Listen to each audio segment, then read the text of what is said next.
La plupart des gens prient pour sortir du désert, mais très peu réalisent que c'est là que Dieu révèle le plus grand secret, qui tu es vraiment. Et si ta souffrance n'était pas un détour, mais une salle d'accouchement spirituel, et si ce vide que tu ressens dans ton corps, dans ton âme, était la preuve que ton esprit est en train de s'éveiller, il y a une vérité biblique que peu osent affronter. Dieu ne forme pas ses élus dans les palais, mais dans les lieux secs. Moïse, David, Élie, Jean, Jésus, tous ont été façonnés par le désert. Ce n'est pas un lieu d'abandon, c'est un lieu de tri. Ceux qui y entrent ne ressortent jamais les mêmes. Ton corps y apprend la faim, ton âme y affronte la peur, ton esprit y découvre l'obéissance nue. Ce que tu es sur les réseaux n'a aucun poids ici.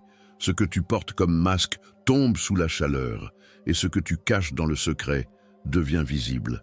Mais si tu tiens bon, si tu écoutes au milieu du silence, tu entendras une voix, pas celle du monde, celle du ciel, celle qui t'appelle par ton vrai nom. Il y a des silences plus lourds que le bruit et des fins qui révèlent bien plus que le vide d'un estomac. Quand le corps est privé, c'est l'âme qui commence à parler, et souvent ce qu'on entend, c'est une plainte ancienne, celle des désirs jamais domptés. Dans le désert, la privation devient une loupe.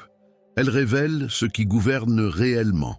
Un homme peut jeûner, mais si son cœur brûle encore pour le confort, la reconnaissance ou le contrôle, c'est que d'autres dieux habitent en lui. Le désert ne ment pas. Il dépouille, il met à nu. Ce que tu caches dans le confort, le désert l'arrache. Ce que tu nies dans l'abondance, la faim le fait remonter. Jésus, après 40 jours, a eu faim. Pas seulement de pain, mais aussi de cette réponse céleste qui tarde. Et c'est justement là que l'ennemi frappe, quand le ventre crie, mais que le ciel semble muet. C'est là qu'il dit « Transforme les pierres, prends le raccourci ». Mais ce raccourci mène loin du Père. Combien d'entre nous ont cédé à ce moment? Pas à cause d'une grande tentation, mais à cause d'une fatigue simple, humaine, une douleur dans le ventre. Une solitude qui s'étire, un vide affectif. Et c'est là qu'on découvre. Ce n'est pas la faim du pain qui nous fait chuter, c'est la faim d'être rassasié sans Dieu. Le corps est un miroir. Ce qu'il réclame révèle ce qu'on vénère. Certains courent au frigo quand ils ont peur. D'autres allument leur téléphone. D'autres encore se plongent dans un sommeil vide. Mais rares sont ceux qui tombent à genoux et disent « Seigneur, si tu ne viens pas, je ne survivrai pas. » Paul disait « Je traite durement mon corps, et je le tiens assujetti. » 1 Corinthiens 9, 27. Non par masochisme, mais pour que son esprit reste maître, non l'inverse. Il savait que le corps peut devenir un trône, mais la question est « Qui y siège? Toi, ton désir ou Dieu ?» Dans notre époque, on glorifie le confort, on évite toute forme de manque. Mais Dieu a toujours utilisé la faim comme une école, pas une punition. Une révélation. Quand le peuple d'Israël a eu faim dans le désert, c'est là que Dieu a fait tomber la manne. Pas avant, pas dans l'abondance. Juste au bord de la rupture. Et toi, que révèle ta faim? Peut-être que ce creux que tu ressens n'est pas un accident, peut-être que c'est une invitation, une clé divine cachée dans le manque, car c'est dans la faim que le vrai Dieu se manifeste quand tous les autres échouent à te rassasier. Et c'est là que commence le vrai désert, celui de l'âme. Vous êtes-vous déjà senti perdu, déconnecté de qui vous êtes vraiment, sans savoir quel est le plan de Dieu pour votre vie? La vérité, c'est que vous n'êtes pas ici par hasard. Dieu a un but pour vous, et je veux vous aider à le découvrir. C'est pourquoi j'ai créé 3 e-books qui transformeront votre parcours avec Dieu. Cliquez sur le lien dans le commentaire épinglé et commencez votre transformation dès maintenant. L'Égypte, ce n'est pas seulement un pays dans la Bible, c'est un souvenir dans l'âme. Un lieu où on était esclave, mais où au moins on savait à quoi s'attendre. Le désert est différent. Il n'a pas de mur, mais il effraie plus que la prison, car il nous force à marcher sans carte, sans garantie, sans retour. Quand le peuple d'Israël a quitté l'Égypte, ce n'est pas la mer Rouge qui l'a effrayé, c'est le silence après le miracle. Le désert ne tue pas le corps, il provoque l'âme. Pourquoi nous as-tu sortis d'Égypte? Là, au moins, nous avions du pain. Exode 16, 3. Ils avaient oublié qu'en Égypte, ils pleuraient aussi. L'âme aime le connu, même si ce connu nous enchaîne. Elle préfère les chaînes brillantes au pas dans le noir. Et quand Dieu fait taire tout autour de toi, quand les voix humaines s'éloignent, quand les réponses ne viennent plus, c'est là que les anciennes peurs refont surface. Et elles crient fort. Tu te rappelles de cette époque où tu vivais sans foi, mais avec stabilité? L'ennemi s'en sert. Il te dit que c'était mieux, avant les prières sans réponse, avant les renoncements, avant cette solitude étrange d'obéir à Dieu. Mais ce « avant » est une illusion. Tu étais en Égypte, esclave. Il y a des nuits où tu pries et rien. Pas un mot, pas un signe. Tu ouvres la Bible et les pages semblent sèches. Tu parles à Dieu, mais tu n'entends que ton écho. Et ton âme murmure. Et si tu t'étais trompé? C'est là que la foi se forge. Pas quand Dieu parle, quand il se tait. Dans le désert, la foi n'est pas une émotion. C'est une direction, c'est dire « je continue à marcher même si je ne sens rien ». C'est ce que Moïse a fait, ce que Jésus a fait, ce que les saints ont fait et ce que tu es appelé à faire. Ne t'étonne pas du silence. C'est là que l'âme apprend l'obéissance. Il faut le dire clairement. La peur est une ennemie déguisée. Elle prend la voie de la sagesse, mais elle pousse à la régression. Elle dit « protège-toi, ne t'expose plus, ne crois plus autant ». Et si tu l'écoutes, tu retourneras à l'Égypte, non physiquement, mais intérieurement, en te refermant. Mais si tu choisis de rester dans le désert, tu verras que les murmures de la peur finiront par se taire. Et c'est alors que tu commenceras à entendre un autre son, un souffle, une direction, une paix sans explication. Ce n'est plus l'âme qui parle, c'est l'esprit. Et c'est lui que nous allons rencontrer maintenant. Le contenu vous a plu et il a fait une différence pour vous? Cliquez sur « Merci » et soutenez notre travail. Il y a un moment dans la vie spirituelle où Dieu cesse de tout expliquer. Il ne parle plus comme un père qui console, mais comme un roi qui forme. Et ceux qui ne comprennent pas ce silence se sentent abandonnés. Alors qu'en réalité, ils sont en initiation. L'Esprit conduit dans le désert, pas pour détruire, mais pour révéler. Luc 4:1 dit que Jésus fut conduit par l'Esprit dans le désert. Ce n'était pas Satan. Ce n'était pas une erreur, c'était Dieu lui-même qui menait son Fils à l'aridité, au silence, à l'absence d'émotion. Là, dans ce vide apparent, se passe quelque chose de profond. L'obéissance sans explication. Obéir quand on ressent la présence de Dieu, c'est naturel. Mais obéir quand tout en toi veut t'abandonner, c'est là que naît la véritable soumission. L'Esprit Saint travaille à l'intérieur, au-delà des larmes, au-delà de la logique. Il ne cherche pas à convaincre ton intelligence. Il façonne ta volonté. Il y a des saisons où Dieu ne t'expliquera pas pourquoi tu perds, pourquoi on t'oublie, pourquoi tu es laissé de côté, parce qu'il veut que tu continues malgré tout. Il veut que tu dises « Je ne comprends rien, mais je t'appartiens ». Ce n'est pas un test de foi, c'est un acte d'amour pur. L'Esprit te demande parfois de poser des gestes sans te dire les résultats. Comme Abraham montant sur la montagne avec Isaac, comme Noé construisant l'arche sans nuage à l'horizon. L'obéissance vraie ne dépend pas de la récompense visible.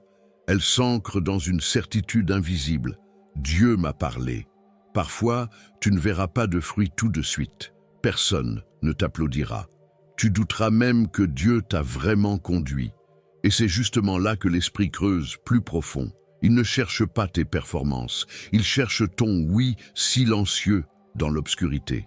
Cette formation intérieure ne se fait pas dans le bruit. Elle se fait quand tout est calme et inconfortable. L'Esprit ne t'abandonne pas, il te pousse au-delà de toi. Tu crois que tu es au bout? Il te montre que c'est là que commence ton appel, pas là où tu es fort, mais là où tu es vide et docile. Et une fois que l'âme s'est tue, que la peur a reculé, que la chair s'est épuisée, c'est là que l'Esprit souffle à nouveau, doucement, comme une brise sur l'aride. Et il te prépare pour ce qui vient après. Car si tu as survécu à ce silence, tu es prêt pour la tentation qui suit. La tentation ne commence pas avec un péché évident. Elle commence par une proposition raisonnable. Si tu es fils de Dieu, ordonne que ces pierres deviennent des pains. Matthieu 4:3. Rien de mal apparemment, juste un petit miracle. Mais sous cette apparente neutralité se cache un piège. Justifie ton identité par la performance. L'ennemi ne doute pas de qui tu es. Il veut que toi, tu en doutes. Il veut que tu prouves ce que Dieu t'a déjà affirmé. Il attaque toujours après une parole divine. Celui-ci est mon fils bien-aimé. Et tout de suite après, le diable attaque cette même vérité. Tu es tenté non parce que tu es faible, mais parce que tu es marqué. La tentation, c'est la voix qui dit « Pourquoi attendre? Pourquoi souffrir? Prends un raccourci. » C'est un contrat sans croix, une gloire sans obéissance, une bénédiction sans brisement. L'ennemi offre ce que Dieu a promis, mais sans le processus sacré. Il imite la promesse, mais retire la sanctification. Dans la vie réelle, cela ressemble à quoi? À une opportunité qui contourne l'intégrité, à une relation qui te donne ce que tu veux maintenant, mais qui éloigne ton âme du but éternel, à une prière exaucée trop vite, sans paix véritable. Ce sont les bénédictions empoisonnées, les oui qui te volent le ciel. Il faut le dire, l'ennemi connaît bien tes fins. Il sait ce que tu attends, ce que tu redoutes. Il te propose un miracle qui n'a pas passé par la croix, et souvent cela vient sous forme de logique. Dieu veut ton bien, non? Alors pourquoi pas maintenant? Mais Jésus a répondu, l'homme ne vivra pas de pain seulement. La vraie victoire, ce n'est pas de résister à la tentation une fois, c'est de discerner d'où elle vient, ce qu'elle sous-entend et ce qu'elle cherche à court-circuiter. Car chaque raccourci te vole une portion de ton appel. Tu gagnes peut-être une solution, mais tu perds une révélation. Il y a des bénédictions qu'on ne reçoit qu'après la croix. Pas parce que Dieu est cruel, mais parce que c'est dans la croix que ton cœur devient capable de porter le poids de la gloire. Ce que tu gagnes trop tôt peut devenir un fardeau. Ce que tu reçois au bon moment devient une couronne. Si tu te sens tenté aujourd'hui, ne te condamne pas, mais ne te précipite pas non plus. Pose-toi cette question, ce que je m'apprête à faire m'éloigne-t-il de la croix? Si oui, alors c'est un piège, un faux pain dans le désert. Mais la bonne nouvelle, c'est qu'il y a un pain caché, celui qui descend du ciel et qui nourrit même l'épuisement du corps. Il y a une fatigue qui te vide et une autre qui t'ouvre au ciel. Jésus, après avoir résisté à la tentation, ne reçut pas immédiatement un miracle spectaculaire. Il reçut des anges. Alors, le diable le laissa. Et voici des anges vinrent et le servirent. Matthieu 4:11. La provision est venue au moment exact où la force humaine a cédé. Ton corps est peut-être fatigué. Tu dors peu, tu luttes beaucoup. Tu ne comprends pas pourquoi tu continues. Et pourtant, tu avances encore. C'est ça, la prière silencieuse de ceux qui n'ont plus les mots. Ce que tu vis n'est pas une défaite, c'est une intercession, une offrande sans parole. La société te dit de recharger les batteries. Mais le ciel fonctionne autrement. Il attend que tu sois vide pour te remplir. Il attend que ton moi soit usé pour que l'esprit commence à respirer en toi. Quand ton souffle manque, le souffle de Dieu s'approche. Quand tes jambes tremblent, le ciel descend. Il y a des moments où même prier semble impossible. Tu poses la Bible sur tes genoux, mais rien ne vient. Tu regardes le plafond en espérant un signe, et tu n'en vois pas. Et pourtant, Dieu est là. Parce que ta fatigue, offerte, devient un autel. Le soupir du corps devient encens. Ceux qui ont souffert savent cela. Une mère veillant un enfant malade. Un homme seul qui pleure en silence après une journée trop lourde. Une femme en convalescence, se demandant si elle reverra la lumière. Dans ces moments, on ne récite pas des prières, on devient une prière. Dieu ne méprise pas la faiblesse, il l'habite. Paul disait, « Quand je suis faible, c'est alors que je suis fort. » 2 Corinthiens 12:10. Pourquoi? Parce que ce n'est plus toi qui luttes, c'est lui en toi. Il ne te remplace pas, il te traverse. Il habite ton épuisement comme un temple déserté. La fatigue du corps peut être le signal que ton esprit est prêt à entendre ce que tu ne pouvais pas comprendre avant. Tant que tu contrôlais, tu entendais peu. Mais maintenant que tu ne tiens plus qu'à un fil, ce fil est peut-être le lien avec le ciel, une corde invisible que l'esprit tire doucement. Et si cette nuit était justement le tournant? Et si ton épuisement était le seuil d'une visitation, ce n'est pas la fin, c'est la préparation. Car ceux qui tiennent jusqu'au bout reçoivent plus que du repos. Ils reçoivent la visite d'en haut. Et dans cette visitation naît une nouvelle identité. Certains lieux ne révèlent rien tant que tu n'en sors pas. L'Égypte t'enchaîne, le désert te transforme. Mais c'est en ressortant du désert que tu découvres ton nom. Qui est celle qui monte du désert, appuyée sur son bien-aimé? Cantique des Cantiques 8:5. Le désert n'est pas une destination, c'est un passage vers la révélation. Il y a des blessures que tu croyais être ta véritable identité. Tu te disais, je suis celle qu'on a abandonnée, celui qu'on a oublié. Mais le ciel te connaît par un autre nom. Et ce nom ne te sera révélé qu'après le désert. Pas pendant la chute, pas dans le bruit, mais dans le calme du relèvement. L'ennemi connaît ton passé. Dieu connaît ton nom, et ce nom n'est pas divorcé, malade, faible, pécheur. Ce nom, c'est celui que Dieu a murmuré quand il t'a formé dans le secret. Il t'a appelé par un nom que tu ignores encore, mais que l'épreuve va révéler. Pas inventer, révéler.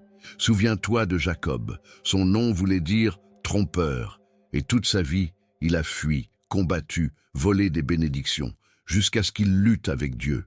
Et là, Dieu lui dit, « Tu ne t'appelleras plus Jacob, mais Israël. » Ma Genèse 32:28. Un nom nouveau. Non pas une nouvelle personne, mais la version révélée de lui-même. Peut-être que toi aussi tu as vécu avec un nom imposé par la douleur, le rejet, la honte, les erreurs. Peut-être que tu as accepté des étiquettes qui ne viennent pas de Dieu. Mais dans le désert, ces faux noms tombent. Et si tu restes assez longtemps, assez humble, tu entendras enfin ton vrai nom. Marie de Magdala était possédée de 7 démons. Mais après sa rencontre avec Jésus, on ne l'a plus jamais appelée par ces démons. Elle est devenue témoin, prophète du matin de la résurrection. Car quand Dieu te relève, il efface l'ancien nom et t'appelle selon l'éternité, pas selon l'histoire. Il ne suffit pas de sortir du désert, il faut aussi sortir redéfini. Et cela ne vient pas par les autres. Cela vient de l'intimité, de l'écoute, de la marche appuyée sur le bien-aimé. C'est ce contact silencieux avec le Christ qui change l'identité, qui lave les vieux mots, qui grave un nom neuf sur ton front. Et maintenant, regarde-toi, tu n'es plus celle qui fuyait, tu n'es plus celui qui doutait, tu montes du désert, appuyé, transformé, lavé par les larmes, fortifié par les silences et prêt pour la prochaine étape. Car si Dieu t'a révélé ton nom, c'est qu'il s'apprête à révéler ta mission. Tu viens peut-être de traverser ton désert, ou peut-être es-tu encore en train d'y marcher, seul, avec le cœur lourd et les genoux fatigués. Mais souviens-toi, le désert ne dure pas éternellement. Il a un but, une voie, une fin. Dieu ne t'a jamais abandonné. C'est dans le silence qu'il te fortifie. C'est dans le vide qu'il grave ton identité éternelle. Ne fuis pas ce lieu sacré. Ne maudis pas cette saison. L'or ne devient pas pur sans feu, et l'âme ne devient pas vraie sans désert. Alors je te pose cette question. Es-tu prêt à laisser mourir ce qui t'empêche de vivre en Dieu, à écouter ce que ton âme n'a jamais osé entendre, à devenir enfin celui ou celle que le ciel appelle par son vrai nom? Si ce message a touché ton esprit, ne garde pas cela pour toi. Abonne-toi à cette chaîne, active les notifications et continue à apprendre, à méditer, à marcher vers la plénitude de ton appel.